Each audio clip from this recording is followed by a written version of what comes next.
Hey everybody, how's it going? Josh here, and welcome to the first 2020 episode of the HNEpod here. And today I'm joined by a special guest, Jackson, who I'm gonna let introduce and say a little bit about himself. Jackson, welcome to 2020. Hey, same to you, Josh. Great to be in a new decade, new year, fresh things. Hopefully, everyone has a positive year. If you don't know me, I'm Jackson Hayes. I'm editor in chief of FullCircleCinema.com, and I'm a features editor over at CBR.com. So I'm all over the place, doing work around and keeping up to date with all the movie nonsense and stuff. So yeah, we're excited to be here. Thank you for having me. Yeah, so obviously we have tons of stuff to talk about today with the year wrapping up and the new year beginning, not even just new year, new decade beginning. And if 2020 is anything like the 2010s, I can't even imagine what this will be like in 2029, 2030 when we get to that point. I mean, the change that we've seen in the last 10 years is just insane, both with the streaming stuff and just movies in general, I think. Like the cinematic universe, how that's become such an expansive thing across multiple studios. It's just kind of blows my mind to think about that. Really, a lot of these aren't, they were around 10 years ago and more, but they weren't nearly the same type of machine they are today. No, I mean, 10 years ago, at this point, we were at Iron Man 2 in the MCU. And I mean, looking Yeah, back just at that, about that. yeah, it feels like 100 years ago. It's so different now. I mean, the world is immersed in this universe and in the Star Wars universe. We've had an entire new trilogy of movies within this decade and two solo movies that have come, or two spin-off movies that have come out. Now we're moving on to the Disney Plus shows, and we already just finished the first season of The Mandalorian. 10 years ago, I would never have thought we would have gotten a live action Star Wars series. But now we've already finished the first season of one, and another it's coming back next year, and there's two others in the works. It's crazy. It's absolutely crazy.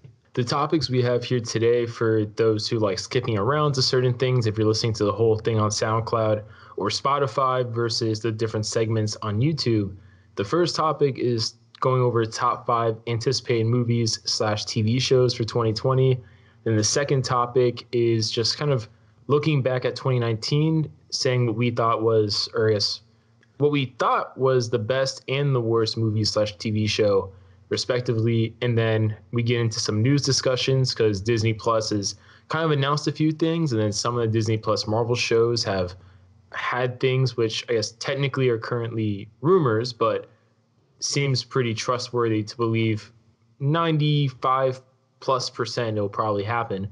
And then last but not least, since both Jackson and I have seen Star Wars The Rise of Skywalker, we're just going to talk about it a little bit. Some final thoughts since we've had time to marinate post viewing the movie. Our last topic for today, maybe our juiciest, who knows? Star Wars The Rise of Skywalker. If you haven't seen it yet, please click out, come back later after you've seen it, because we're going to reference spoilers here with no hesitation. And the first thing that comes to mind, let me know your thoughts on this, Jackson, is they call it the Skywalker saga, but leaving the theater, processing the movie, maybe seeing it again, maybe seeing it a third time, I can't confirm or deny, but in my mind, it's less Skywalker saga and more Palpatine saga. It's tough for me. It's tough because if walking out of The Last Jedi, I was definitely mixed on the film. I've come way around on it. I think it's an incredible movie, and everyone has their own opinions on that movie, and it's one of the most divisive things to ever come out. We're not here to talk about that, but I think coming out of that, I was still on this board of the Skywalker saga, the Ben Solo against Rey Nobody. He's a Skywalker. It's about the temptation of the Skywalkers and the failure of Luke and all that stuff. And I thought there was some meaty stuff there. By opening this movie with the dead speak, Palpatine is back. Releasing an audio clip on Fortnite for the message that you have to hear Palpatine say if you want to have that context. I think the Palpatine saga is an interesting way to put it. I feel like they only put that in this last movie, and I think it does present a lot of issues between the previous two films, specifically with Snoke and Kylo, and definitely now Rey itself, because they connected all three of them.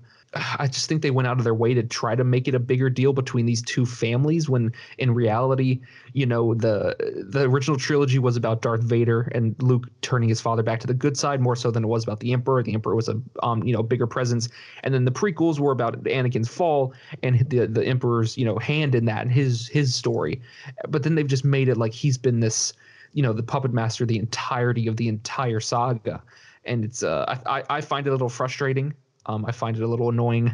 I can use a lot of different synonyms for that. I think it's a tough sell for me. I also think they go out of their way at the end of the movie to be like, hey, it was the Skywalker saga. Rey chose to be a Skywalker. She's not a Palpatine. It's like, okay, I get it. Random stranger walking by can ask you what your last name is for some reason. But yeah, it's a tough sell. I think I would not have put Palpatine in this movie. But again, I'm not J.J. Abrams and I'm not Chris Terrio. And they did what they did. But yeah, that's just well, did you opinion. hear what Chris Terrio said? He said Kathleen Kennedy is the one who told him to include Palpatine back into it. I mean, personally, if I was in charge of the story, I would have probably done Plagueis actually as the one behind Snoke and all that stuff.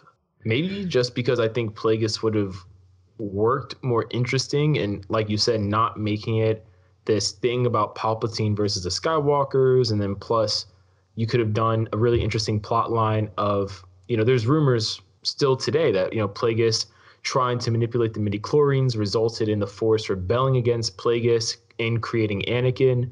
And then you could have easily done something where after seeing how that went, Plagueis maybe tried again, resulted in the creation of Rey, which explains, Rey's kind of mysteriousness. I mean, I thought that would have added more to the franchise versus what they actually win. Absolutely. I mean, and I love this conversation. I love that back and forth. But you know what I wish? I wish they had done something like that and mapped it out from episode 7.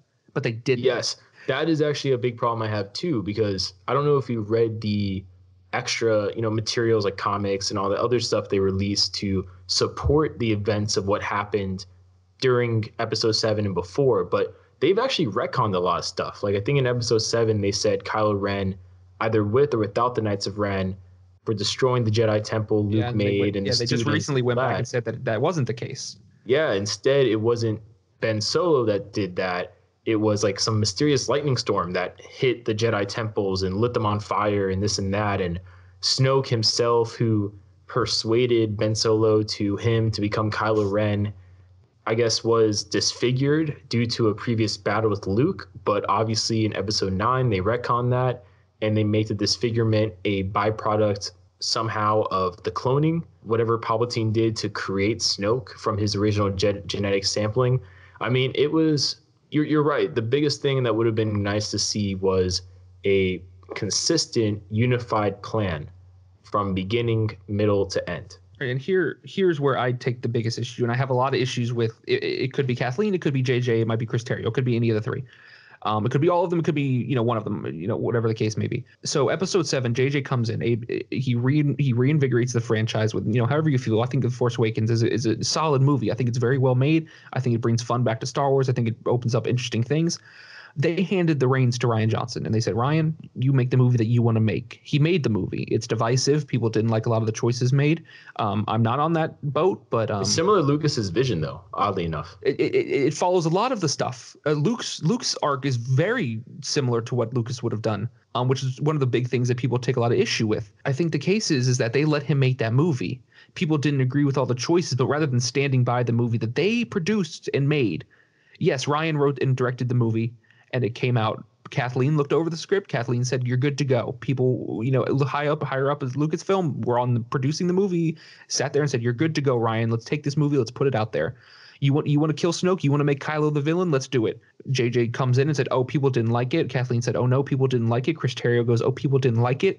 We're gonna take the things that we did like from The Last Jedi. We'll cherry pick them, like the Force visions and the little things here and there. But what we didn't like, we're not even going to reference. We're going to throw it away. We're not even going to talk about it. We're just going to move on to the thing that we're doing." They put it out there, and it's a meddled mess. It's all over the place. It doesn't fit to me either the other two movies.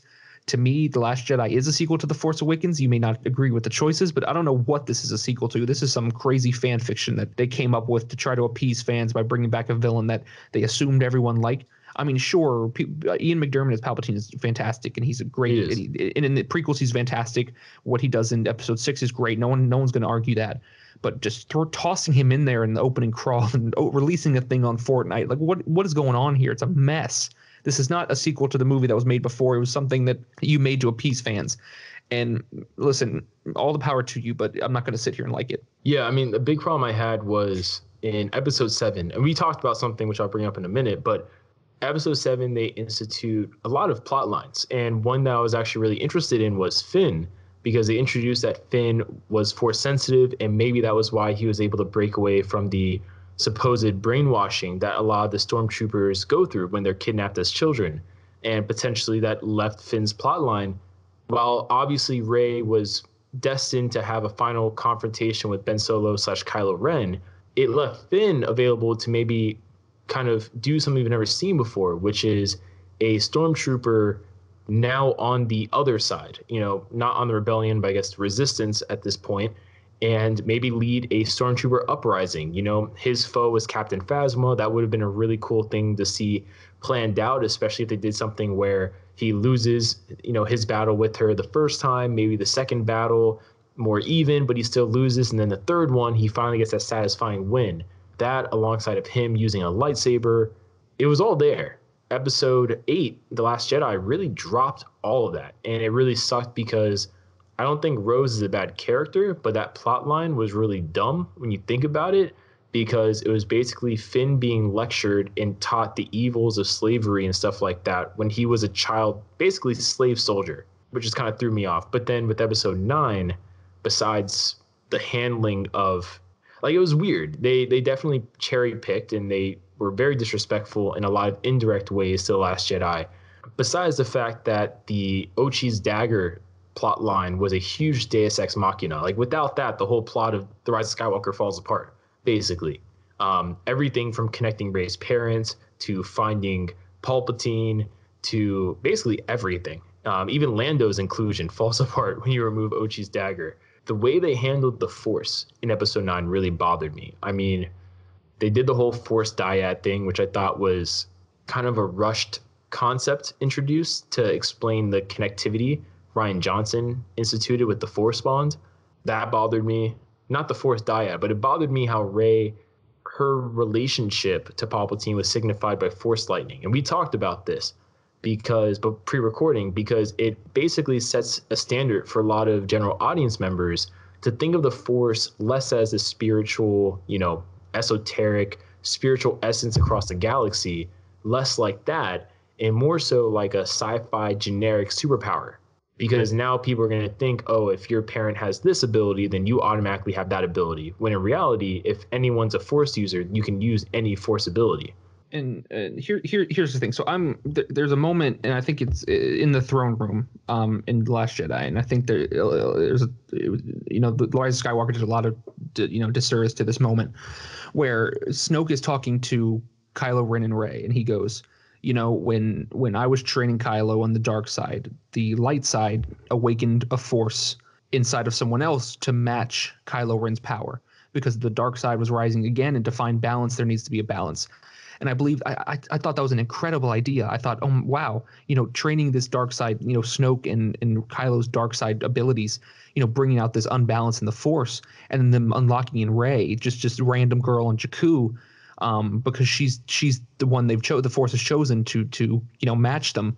I thought was a really fascinating idea, and something we didn't really get to explore in the original trilogy, but something sort of touched on in the prequels with Anakin, at least, because we don't have specific answers as to how he came into existence, but Palpatine was training Maul, and there's this dark side of the Force that was uprising, and they were coming, and there was needed to be this balance, and one was created to bring balance, and Rey seemingly was that choice in The Last Jedi. But then they made it at the end of the The Rise of Skywalker. If you're not a Skywalker, you're not a Palpatine, you're not really relevant in the Force. Finn might have the Force, but no one really cares, because he just says he does. He has these feelings, and like you said, it's an interesting plot line to that they could have picked up and dealt with. I don't know if you've seen the deleted scene, the deleted Phasma death, the alternate one from The Last Jedi. I haven't seen an alternate one. But so the alternate one, Finn, I actually just watched this last week. Finn is confronting Phasma in the ship when it's exploding at the same moment. But instead of them having a little fight, Finn just starts to discuss with Phasma what happened in The Force Awakens, where he took her hostage and she turned off the shields. And when he tells her, when he says that, the rest of her soldiers start to question her and start to look at her and be like, wait, you did what? And they literally start to like look away and walk away from her. And then they end up Finn ends up killing her anyway. in a fight, similarly to how it happened. But I was like, oh wow, I actually would have much rather preferred that, because that would have fed right into this stormtrooper thing. You could have had these stormtroopers be like, we felt this feeling and all this stuff, and it would have helped with Finn and all this stuff. But they went more so for the generic, let me beat you up and say a quick quippy line death that works well in blockbuster movies. But I thought the other moment was very well done, that they ended up deleting. But I just think the Force is so muddled in this, and I think what this movie ends up saying by the end of it is, yeah, anyone can have the Force, but if you're not a Palpatine or Skywalker, it doesn't matter. Yeah, because that's one thing the Last Jedi set out to do, was to basically say you don't have to be a Skywalker, you don't have to be from this well-known, well-established, well-respected bloodline in the galaxy. Anyone could be like the next hero, the next Luke Skywalker, that kind of thing. I mean, with the kid with the broomstick, all that stuff at the end. That's kind of the message I got, which is why absolutely. Some of the stuff in The Rise of Skywalker was just a little disappointing to just see how much of a slap in the face to The Last Jedi was. Well, I think yes, I mean, not to cut you off, but like the one moment where they go out of their way to say, when Luke showed up and he saved us on Crate and Leia sent out that message, no one answered it. But even though at the very end of the movie, the very thing that Johnson sets out to show you with the Broom Kid is that hope has been restored. Obviously in that world, but in general, Luke stood up to the First Order single-handedly and allowed them to escape, and the Resistance to survive. And the Broom Kid got that message, and he has the ring, and it's about the Resistance, and Hope is back. But then we open on The Rise of Skywalker, and Hope has been murdered and is dead, and no one cares. We literally go to Poe, to that planet where he's talking to Kerry Russell's character, and she goes, "Yeah, it's dead. No one cares. They're all too scared." Until Lando, needs to show up for a third act fight, and then they all show up. It just feels like it wasted so much. Like the second movie needs to light the spark. When we open this movie, the spark is dead. There is no spark. It's just stuff happened off screen. There was a Fortnite message, and then the movie starts, and then there's there's nothing. Well, a big problem I had also was, and a lot of people I know they might be saying you're being overly critical with regards to the Rey using Force lightning to signify her relation to Palpatine thing. They had to show that to explain to the general audience that connection visually. And I understand that, the show rather than tell at the moment. There's other creative ways to do it, I think, than to. At the same time, a big issue I had was how they handled the Lando twist, because supposedly that was filmed and everything. Lando revealing he basically is the father of, I think, Jannah. Yeah, is the character's name. And the visual dictionary confirms it. It's in the visual dictionary. It's in the novelization, supposedly. It's everywhere. But they last minute cut it out of the film, supposedly because they want to give Lando a Disney Plus series with Jannah, I guess, to explore where she came from. And probably in that series, whether it's a mid-season finale, the season finale, they'll reveal Lando's actually the father after all. I mean, I understand that from like a business perspective, but I think that's kind of shitty that they did that, because it's like making DLC for a movie. It's the conclusion of a giant saga, and you want to spend the very last moments of the celebration doing things like setting up a Disney Plus show. Yeah, well, it made it weird too. It was an incredibly weird scene. It was an incredibly weird scene. Some people have taken it like he was hitting on her. It was a very weird moment that felt really out of place. And then you go, well, that was weird. And then, in the same vein, like they do some really crappy fan service to pick up a thing from 40 years ago where Chewbacca didn't get a medal. So Maz walks over and hands him a medal. I mean, are you kidding me?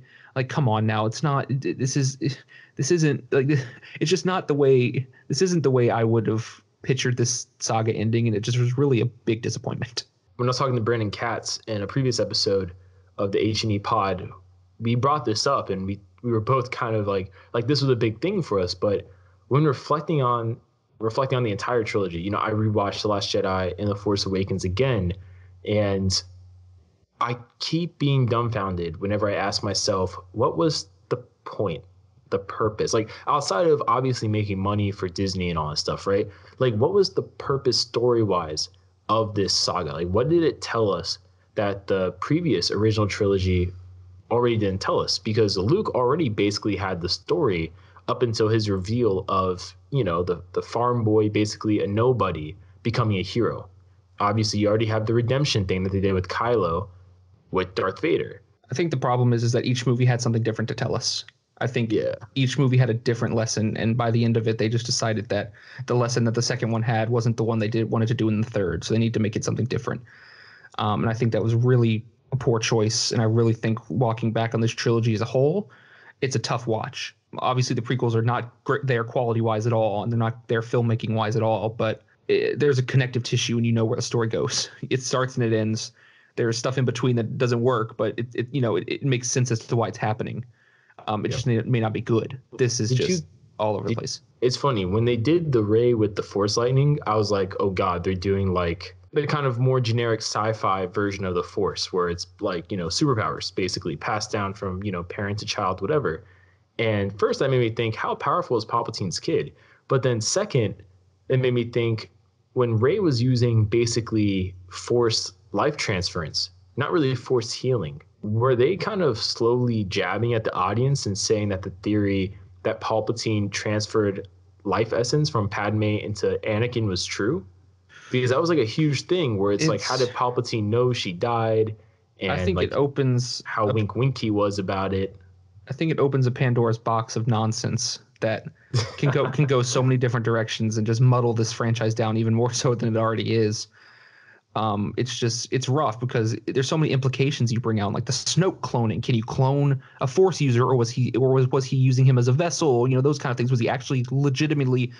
Was he Snoke, like inside of his body, like influencing, or did he clone a legitimate Force user, which is a huge implication? But it's just full of nonsense and things that they just put in there without really any regard for the overall story, like the fact that Leia and Luke knew that she was a Palpatine, which I found patently ridiculous. I thought that was kind of dumb. They just threw it in. I mean, I can understand Luke, it was unnecessary to me. There was no need for them to have known, because it makes it look, in The Last Jedi, they look so dumb. Why would they agree to teach her? If they knew, because they thought Palpatine was dead, that's nonsense. And it was a line that didn't need to be in there in any way, shape, or form, but they put it in there for whatever reason, because I guess in the original trilogy, Obi-Wan knew that Luke was Vader's son, so we're going to put this in here, and we're going to have Luke sit on a log just like Obi-Wan did with his certain point of view speech. It's ridiculous, and it was unnecessary. I think we've said enough on it. I mean, overall, I was rather disappointed by the Disney sequel trilogy, just because, I guess to summarize my thoughts, I didn't really think the value of the sequel trilogy. I thought The Last Jedi introduced a new value in how it decided to take the franchise in a different direction, which was different than what we got previously. So whether we liked it or not, at least was giving us something different. But I thought the retcons that were instituted within The Rise of Skywalker, and just how that basically went backwards on any potential progress or innovative, creative, new, whatever you want to call it, ideas from Episode 8, that really put a souring tone in my mouth, especially if that's supposed to be the final send-off, so to speak, with regards to the Skywalkers and all that. I was just it was just a little disappointing, because I felt, like I said in the beginning of this segment, it was more like the Palpatine saga at the end of the day, more so than the Skywalker saga. What are your final thoughts on it? Yeah, I mean, I took the words right out of my mouth. I think it's just disappointment is the word to use. I think it's a bummer that it had to go this way. I feel like they could have made a sequel to The Last Jedi that took the franchise in a direction that they could have pleased general audiences and also fans of that movie. I just think they just tried to ignore it to make a big spectacle of it and use all the Force randomness that they want, because that's what people gravitate towards. And I think it's a disservice, because I think Rian Johnson tried to make, not to use this term as like, hoity-toity, but made Star Wars like cinema, make it, auteur, make it beautifully shot with an interesting story. And yes, some stuff didn't work. Canto Bight doesn't work all that well, but the stuff that did work really did. And I thought that they just kind of dumbed it down for a general audience. That they didn't really need to do that. Yeah, so I guess that's it for this episode. Feel free to check out Jackson on socials, and well, I guess I'll just let you say it, since you know the ways to get to you better than I do. You can follow me at JacksonHayes67 on Twitter. That's where I do most of my social mediaing, and check out my site fullcirclecinema.com, and check out H&E and watch all the H&E stuff. See, now I'm all revved up from the Star Wars, but yeah, I know. It's hard to come past down. That. Yeah, have a happy New Year if you guys are listening all the way to the end. Hopefully that last topic wasn't super divisive. I guess I'll say that much. Definitely, hopefully it goes over better than the previous HNEpod episode where we had a segment about toxic fandom. That went very poorly reception-wise with a lot of people. Well, a lot of people didn't listen to the whole thing. They just see the title and they react. Yeah, thanks for listening. If you have, go check us out on SoundCloud, Spotify for the full audio version, or if you're listening to the segments on YouTube, check out the other segments. Hopefully you guys like what you guys hear. and leave any feedback in the comments below. We'll see you guys later.